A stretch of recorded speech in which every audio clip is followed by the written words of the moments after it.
नमस्कार, आप देख रहे हैं कोट न्यूज़ बुलेटिन। विराटनगर की बीलवाड़ी घाटी में हुई 40 लाख रुपए की लूट की वारदात का पुलिस ने 4 दिन के अंदर खुलासा कर दिया है। इस मामले में आज Jaipur range IG S Sengathir और ग्रामीण एसपी शंकरदत्त शर्मा ने जानकारी देते हुए बताया कि 40 लाख रुपयों को लूटने की साजिश व्यापारी के ड्राइवर ने ही रची थी। व्यापारी का हेल्पर भी इसमें बराबर का सहयोगी था। इन दोनों के साथ ही इनके 2 साथियों को भी गिरफ्तार कर लिया गया है। करीब 17 लाख रुपए के साथ ही वारदात में काम में ली गई कार और बाइक को भी बरामद कर लिया गया है। पुलिस के मुताबिक हर 5-7 दिन में व्यापारी की गाड़ी लाखों का कलेक्शन करने अलवर की तरफ आती थी।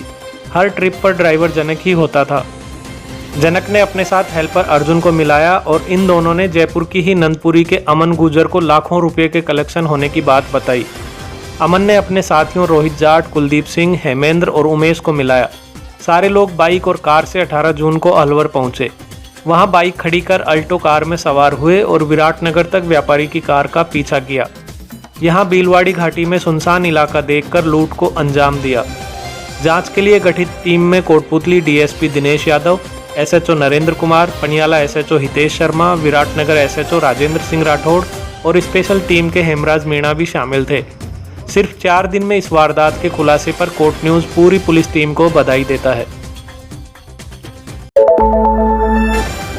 कोटपुतली थाना पुलिस ने आज भालेजी गांव में झगड़ा करते अनिल पुत्र रोहितास बलाई को गिरफ्तार किया है। पुलिस के मुताबिक ये अपने माता पिता को ही मारने की धमकी दे रहा था। सूचना के बाद पहुंची पुलिस ने आरोपी को समझाने की कोशिश की, लेकिन वो लगातार उलझता रहा। इसके बाद उसे धारा 151 के तहत गिरफ्तार कर लिया गया। कोटपुतली में नागाजी की गौर अर्बन पीएचसी के मेन गेट के एन सामने एक ट्रांसफार्मर लगा हुआ है। इस ट्रांसफार्मर में अक्सर ही चिंगारियां निकलती रहती हैं और पास ही में बनी टंकी से रिसते पानी की वजह से करंट फैलने का डर भी लगातार बना रहता है। पीएचसी स्टाफ का कहना है कि बारिश में इस डर से लोग पीएचसी में आने से भी कतराते हैं, लेकिन इसको यहां से हटाया नहीं जा रहा है। देखिए कोट न्यूज़ संवाददाता महेंद्र सैनी की रिपोर्ट। ये वही ट्रांसफार्मर है जो आप देख रहे हैं। ये यूपीएचसी जो कोटपुतली में अर्बन पीएचसी है नागाजी की गौर में, उसके गेट के एकदम सामने ये ट्रांसफार्मर बना हुआ है। और इस ट्रांसफार्मर में कई बार चिंगारियां भी उठती हैं, कई बार डर लगता है। यहाँ जो मरीज़ लगभग 200-250 की ओपीडी है अभी कोरोना काल में भी। पहले ऐसे कहते हैं कि 300-400 की ओपीडी पहुँच चुकी थी। इतने मरीज़ और उनके परिजन यहाँ आते हैं। इस ट्रांसफार्मर की वजह से सबसे ज़्यादा परेशानी का सामना करना पड़ रहा है। अगर ये ट्रांसफार्मर यहाँ से हट जाए तो यहाँ पार्किंग की भी काफ़ी स्पेस बनाई जा सकती है। आने जाने वाले जो मरीज़ और उनके परिजन हैं वो काफ़ी राहत महसूस करेंगे। और इसके बगल में ही पानी की टंकी है। पानी रिसके और कई बार बारिश के समय यहाँ चिंगारियाँ इसी वजह से पड़ती हैं, करंट फैल सकता है, इसका खतरा रहता है। कुछ मरीजों के परिजन यहाँ आए हैं, हम उनसे बात करना चाहेंगे। सर अपना नाम बताइए। रतिराम गुजर, नांगलबंदपुरा।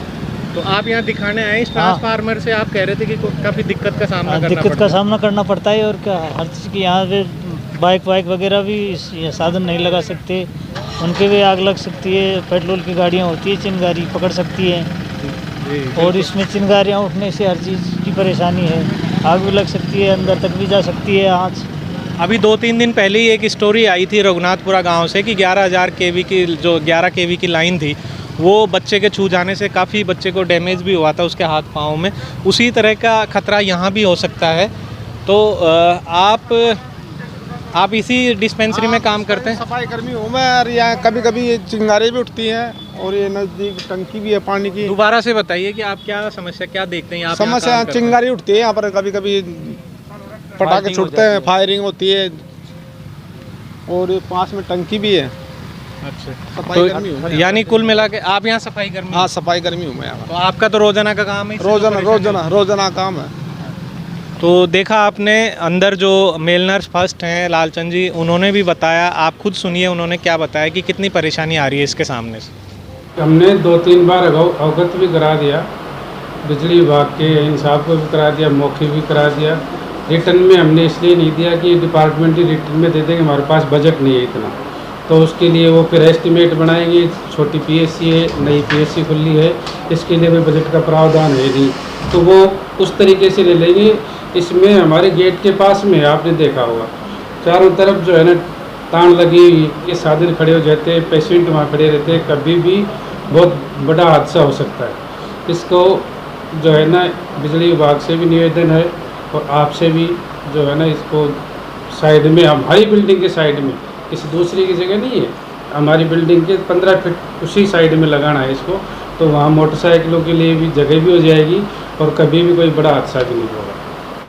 इस समस्या को लेकर हम बिजली विभाग में भी पहुंचे, वहां के अधिकारियों से भी बात करी कि इसको हटाने में आखिर क्या परेशानी है, क्योंकि ये ज़मीन बताई जा रही है पीएचसी की ज़मीन है और पीएचसी वाले ही ये चाह रहे हैं, जैसा कि आपने लालचंद जी को भी सुना, वो चाह रहे हैं कि ये थोड़ा सा 10-15 फीट भी इधर उधर शिफ्ट हो जाए ताकि यहाँ पार्किंग की स्पेस निकाली जा सके।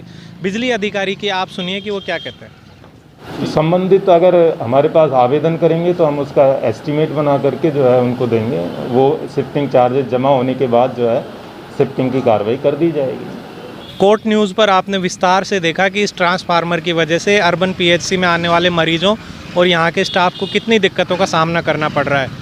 बिजली विभाग से भी हमने बात करी। अब हम दरख्वास्त करना चाहेंगे कि जनहित में इस ट्रांसफार्मर को थोड़ा सा शिफ्ट कर दिया जाए ताकि यहाँ पार्किंग की स्पेस भी निकल सके और आने जाने वाले मरीजों और उनके परिजनों को कभी कोई दिक्कत का सामना ना करना पड़े। Mahendra Saini, court news.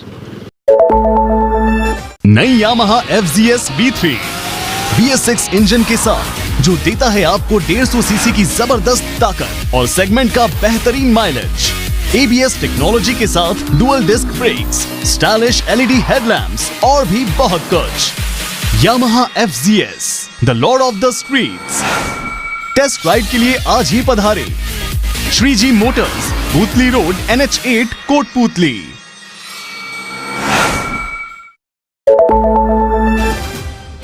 बानसूर विधायक शकुंतला रावत ने आज मुख्यमंत्री की वीडियो कॉन्फ्रेंसिंग में हिस्सा लेने के बाद कोरोना जन जागरूकता अभियान की शुरुआत की।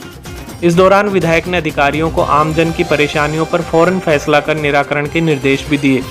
मीडिया से बात करते हुए विधायक ने बीजेपी के उन आरोपों पर भी जवाब दिया जिसमें नगरपालिका क्षेत्र को लेकर जातिवादी राजनीति की बात कही गई थी। माननीय पूर्व मंत्री महोदय कैबिनेट के मंत्री रहे, परिवहन मंत्री रहे और परिवहन एक आम नागरिक की जो महती आवश्यकता है, तो शायद वो अपने डिपार्टमेंट का एक बस स्टैंड भी यहाँ बना देते तो बहुत अच्छा होता।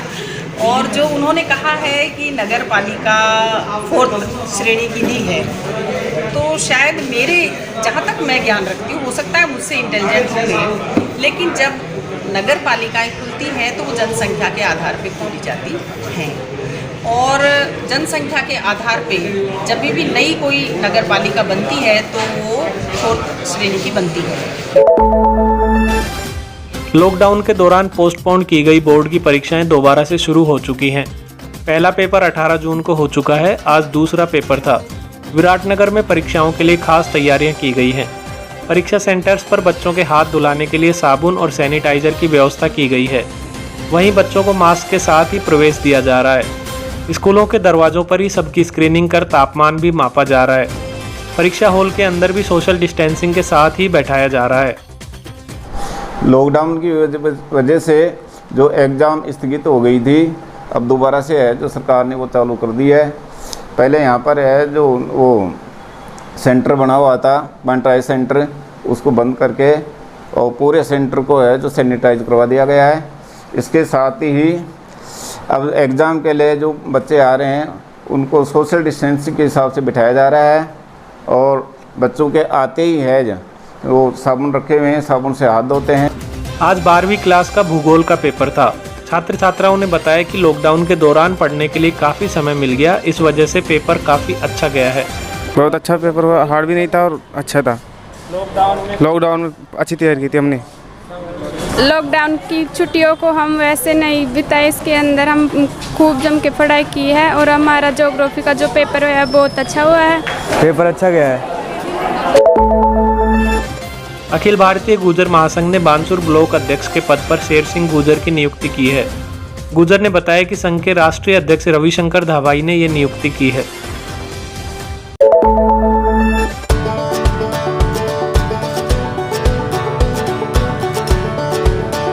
DPWS has left no stone unturned to bring to the doorstep of the learners an education cum extracurriculum package that would help them be future ready. DPWS provides world-class sports facilities like half Olympic-sized swimming pool, state-of-the-art badminton and basketball courts, skating rink. The school has GPRS-fitted buses. The school has blended learning with smart class facilities in each classroom. The music and instrumental classes have the latest technology.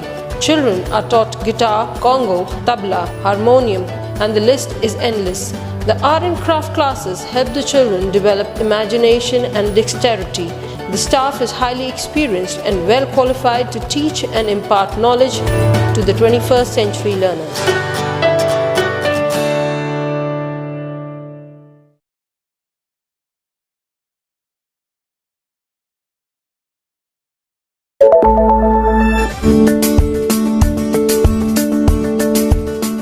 Acres campus, more than 1200 students, 150 plus teachers and staff, state-of-the-art classrooms, classroom coaching for NEET, JEE.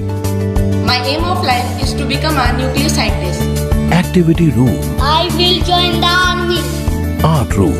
I want to be an artist. Music room. I want to become a musician.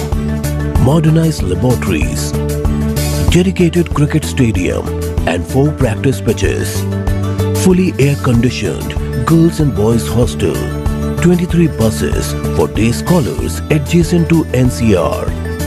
We are the Rajasthan International School, Kotputli. Online admissions are open. Please visit www.therajasthanschool.edu.in.